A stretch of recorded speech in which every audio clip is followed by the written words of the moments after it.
ഞാൻ ചെറിയ ഉദാഹരണം പറഞ്ഞാലേ, അപ്പൊ അതുകൊണ്ടാണ് ഹരിയേട്ടൻ പറയുന്നത്. സമാനമായിട്ട് വലിയ സംഭവമുണ്ട്, ഗാന്ധി വധം എന്ന് പറയുന്നൊരു സംഭവമുണ്ട്.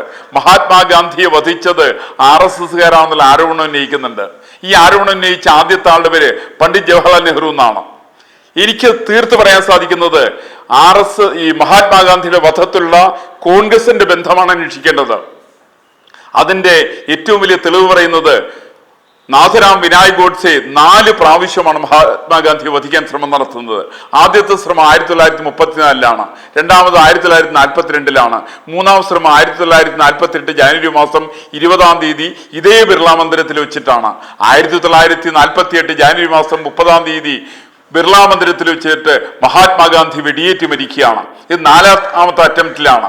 ഈ 3ാമത്തെ അറ്റംപ്റ്റ് നടത്തിയിരിക്കുന്ന നാഥുറാം വിനായക് ഗോഡ്സെയെ അറസ്റ്റ് ചെയ്യാനോ ജയിലിൽ പാർപ്പിക്കാനോ തയ്യാറല്ലാതെ കണ്ട് അന്നത്തെ പണ്ഡിറ്റ് ജവഹർലാൽ നെഹ്റുവിന്റെ സർക്കാർ ഈ പറയുന്ന ആളുകളെ തുറന്നു വിടുന്ന സമീപനമാണ് ഉണ്ടായത്. ഫലമായി എന്താണ് സംഭവിച്ചിട്ടുണ്ടെങ്കിൽ 1948 ജനുവരി മാസം 30 മഹാത്മാഗാന്ധിയെ വധിക്കുന്നതിന് 2 ദിവസക്കാലത്തിന് മുമ്പായിട്ട് 18 ഈ ബിർള മന്ദിരത്തിൽ വന്നിട്ട് നാഥുറാം വിനായക് ഗോഡ്സെ മുറിയെടുക്കുകയാണ്.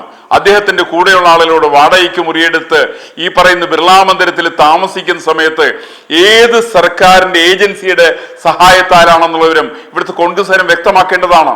ഈ തെറ്റാണെന്ന് ഇവർക്ക് വേണ്ടി കേസ് കൊടുക്കാം. എനിക്ക് യാതൊരു തർക്കത്തിനെ സംബന്ധിച്ചില്ല.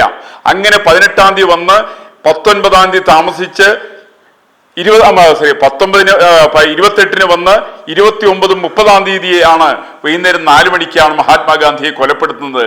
അതിനുശേഷം 2.5 മണിക്കൂർ കഴിഞ്ഞതിന് ശേഷം പണ്ഡിറ്റ് ജവഹർലാൽ നെഹ്റു ഒരു പോലീസിന്റെ സഹായവും ഇല്ലാതെ കണ്ട് കേസിലെ പ്രതിയെ നിശ്ചയിക്കുകയാണ്.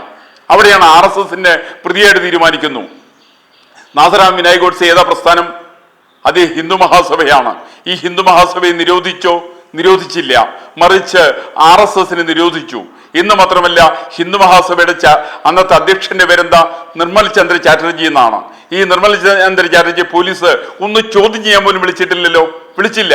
മറിച്ച് അദ്ദേഹത്തിന് അറസ്റ്റ് ചെയ്തില്ല എന്നുള്ളത് മാത്രമല്ലല്ലോ നെഹ്റു ചെയ്തത്.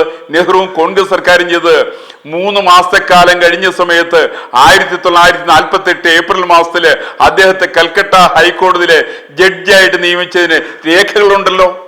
ഇത് രേഖകൾ പറയുന്നതാണ്. അത് കഴിഞ്ഞിട്ട് 18 മാസത്തോളം അദ്ദേഹം കൽക്കട്ട ഹൈക്കോടതിയിൽ ജഡ്ജിയായി.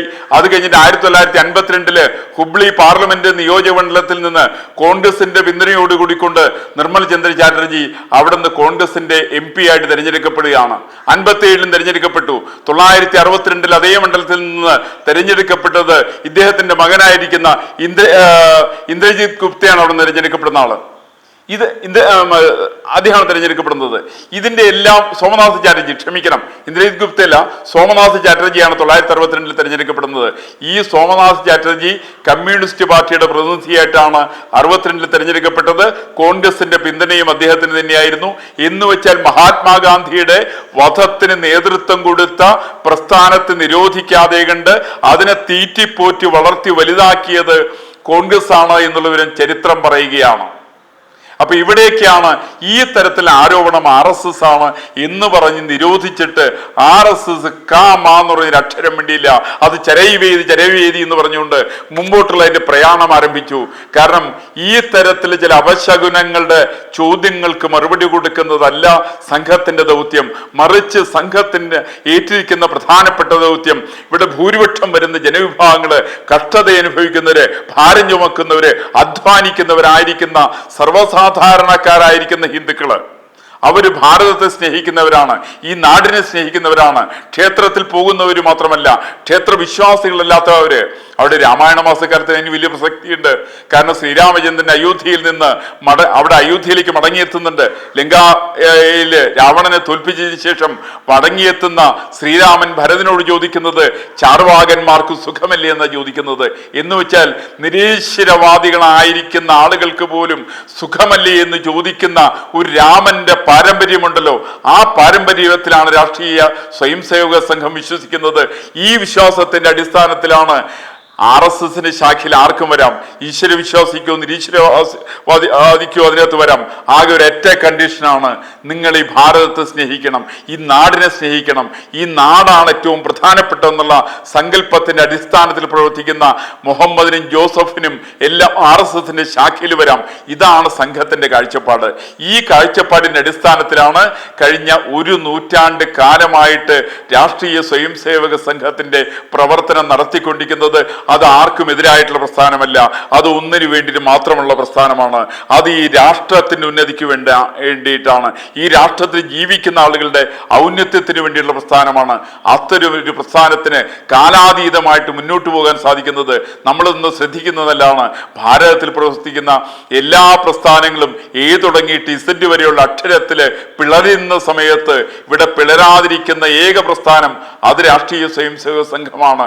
ബാക്കിയുള്ള പ്രത്യയശാസ്ത്രങ്ങൾ ഏതായാലും കൊള്ളാം, രാഷ്ട്രീയ പ്രസ്ഥാനങ്ങളായാലും കൊള്ളാം, സാമൂഹ്യ പ്രസ്ഥാനങ്ങളായാലും കൊള്ളാം, ജാതി പ്രസ്ഥാനങ്ങളായാലും കൊള്ളാം, എല്ലാ പ്രസ്ഥാനങ്ങളും 3, 4, 5, 10, 26 കഷ്ണം വരെ ആയിട്ടുള്ള സമയത്ത് ഈ കർഷങ്ങളല്ലാതെ കണ്ട് രാഷ്ട്രീയ സ്വയം സേവക സംഘത്തിന് നിലനിൽക്കാനുള്ള കാരണം അതിൻ്റെ അടിസ്ഥാന സ്വഭാവം അത് രാഷ്ട്രത്തിൽ ഊന്നിക്കൊണ്ടുള്ളതാണ്, അധികാരത്തിൽ ഊന്നിക്കൊണ്ടുള്ളതല്ല.